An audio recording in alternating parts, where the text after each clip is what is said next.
Welcome back to Mythic Minds, where gods gossip, mortal mess up, and myths make sense again.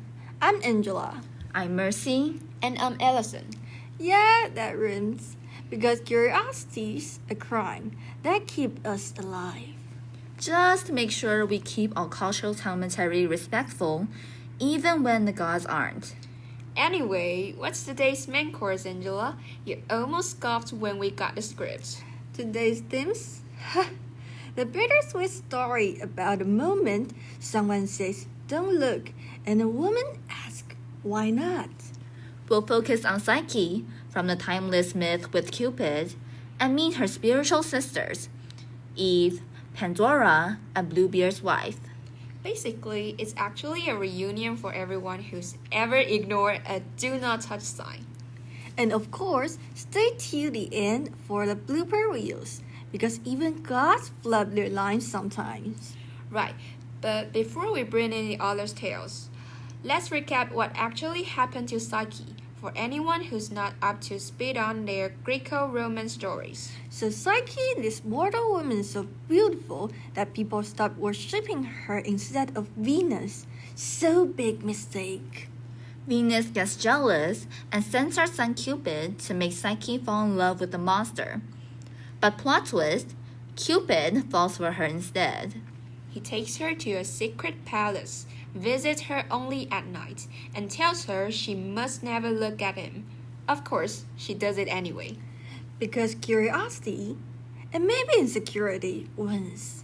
She lights a lamp, finds out he's actually a god, and accidentally burns him with a hot oil and loses him. Then Psyche goes on a long, painful quest set by Venus, completing impossible tasks to earn her approval. And in the end, she's forgiven, reunited with Cupid, and made immortal. A happy ending, but only after being punished for wanting to see the truth. So yeah, girl looks, girl loses, girl suffers, and girl wins. Classic mythic art.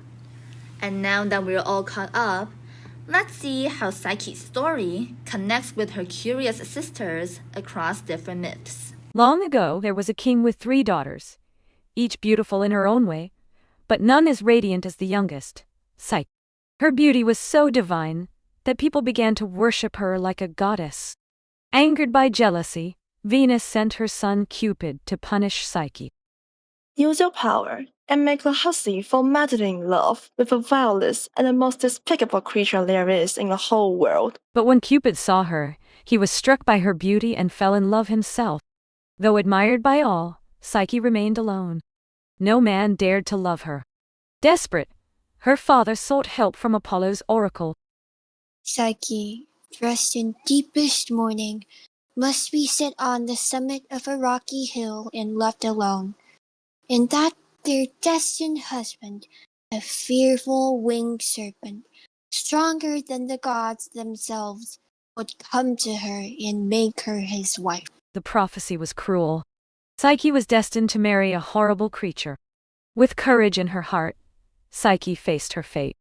Yet instead of a monster, a gentle wind carried her to a shining palace, where unseen voices welcomed her. And that night her mysterious husband came, unseen but kind. It's obvious that the monster was Cupid, but why did he have to pretend to be a monster? Why didn't he just show himself to Psyche and there would be no problem?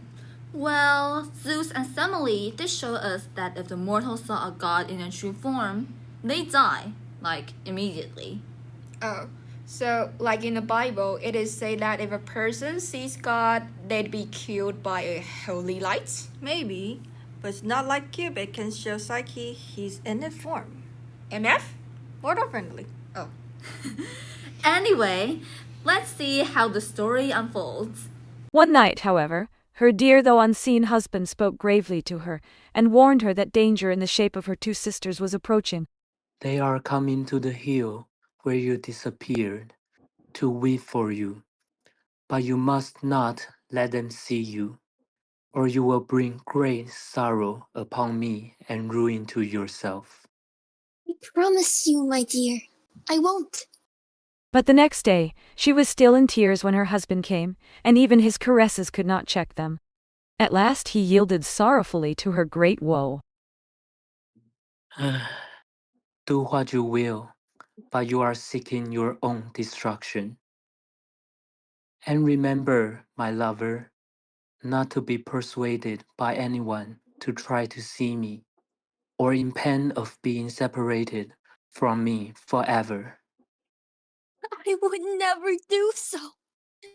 I would die 100 times over rather than live without you.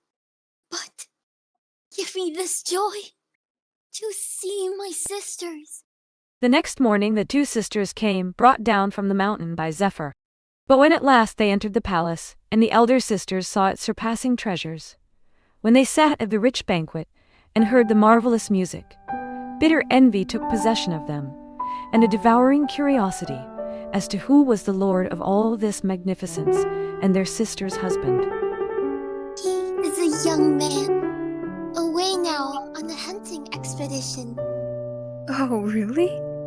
Did you ever see his real face, my dear Psyche? Oh, he told me. You haven't seen your husband's face, so how do you know he's sweet or handsome? Monsters love to play this part, to fool their victims. Imagine if, one day, he tires of you and swallows you and your baby whole. Wow, that sister really was a mean girl, wasn't she? It's as I always say, who needs enemies when women have each other? I didn't sign up for this question, actually. There must be something very wrong for him to shun the light of day. You are a very wrong one, Jesus! Calm down, girl. It's not your turn yet. Can someone pass her some water? Psyche begged her sisters to advise her. They had their advice all prepared beforehand. That night she must hide a sharp knife and a lamp near her bed. When her husband was fast asleep, Psyche had to leave the bed, light the lamp, and get the knife. She must steel herself to plunge it swiftly into the body of the frightful being. The light would certainly show her. We will be near and carry you away with us when he is dead. It's your turn, Angela. I mean, what can I even say? Poor sweet Psyche didn't even stand a chance. I agree that there's really no logic involved, but that's the storytelling aspect, don't you think? I guess so.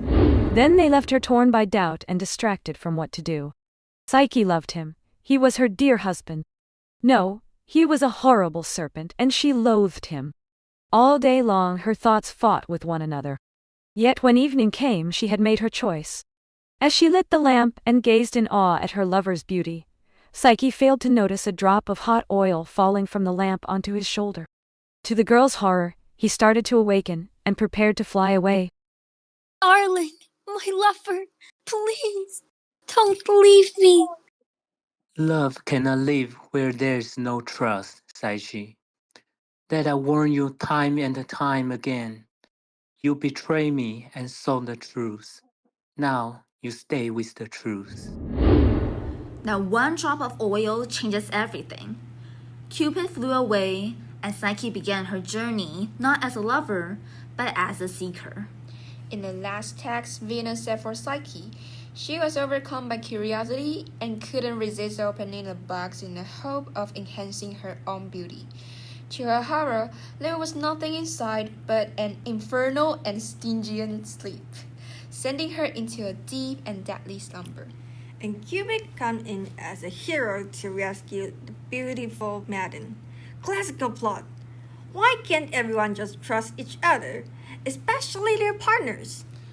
I'm not sure, but most people indeed lack security in relationships based on the fact that we are afraid of losing each other. Maybe it's because we are born to be alone. Come on, Allison. We're not lovesick girls. Okay. But wait. Do you guys know that Psyche is not the only one who disobeyed an important order? Of course I do, Mercy. I actually put an effort to prepare for this. And what I learned was, yeah, love is beautiful. Until someone says, do not, and you suddenly feel the overwhelming urge to enact a tragedy. Next, let me introduce you to today's second victim, hailing from the Bible, Eve, the first woman. In the beginning, God created the very first human beings, Eve and Adam, and placed them in a beautiful garden called Eden, where everything they needed was provided. However, a serpent tempted Eve into eating the forbidden fruit, and she shared it with Adam. As a result of their disobedience, God expelled them from Eden, introducing suffering, toil, and mortality into human life. This fruit, how radiant it is. God said, "Do not eat." Yet he gave me a mind that longs to know. If he's all-knowing, why plant such a tree here where my hands can't reach, where my heart can wonder? Is the knowledge of good and evil truly so forbidden? I only wish to see, to understand. Trusting God, that's why Abraham is God's favorite.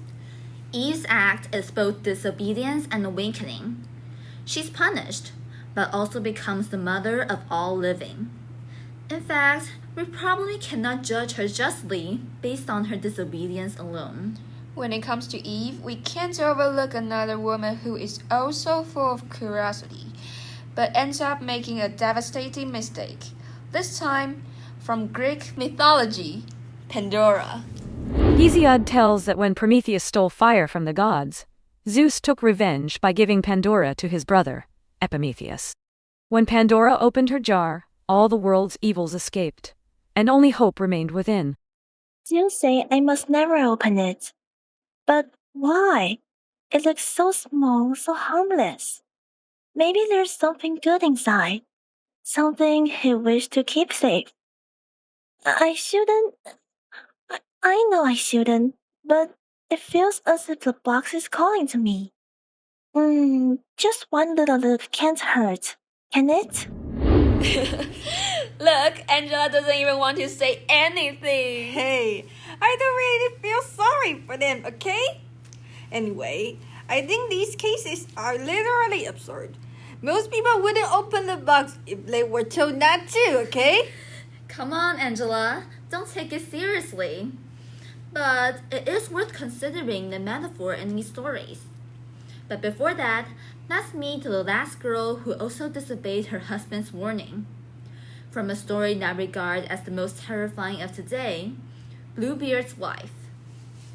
Bluebeard, a wealthy and mysterious man, marries a young woman and gives her keys to his mansion, forbidding one locked room. Driven by curiosity, she opens it and discovers the bodies of his previous wives. When Bluebeard finds out, he tries to kill her, but her brothers arrive in time to save her and end his reign of terror. So, you opened the forbidden door after all. Did you think my warning was a joke? You have betrayed my trust, and now you must answer for it. Give me time. 1 hour, 1 day, anything. I beg you. I'm yours. I'll obey every order. Don't. Please don't. Time? Mercy? You squandered both the moment you turned the key. Prepare yourself. Okay, as we finish all of these stories, let's talk about their shared metaphor. As in, what ties them all together? Although they all disobeyed someone's order or broke a promise, from another perspective, were they just looking for the truth? Keep going, Allison. That's a good point. Those orders were really forms of control, men hiding something behind a warning. In every story, don't look really means don't find out. Yeah. That's one way to interpret it. But let me go off script for a second. I mean, come on. They were warned, tragic or not. They chose to ignore the rule. Curiosity has consequence. Sure, but ignorance has worse ones.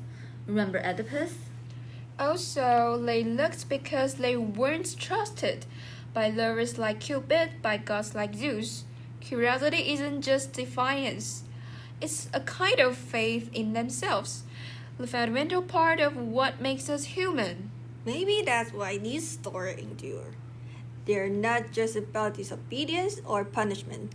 They're about the cost of wanting to know. Every don't look is really a dare, isn't it? A test of trust, of love, of courage. And when someone finally dares to look, everything changes. So, maybe curiosity isn't a sin after all. Maybe it's the moment we stop fearing the dark and start making our own light. You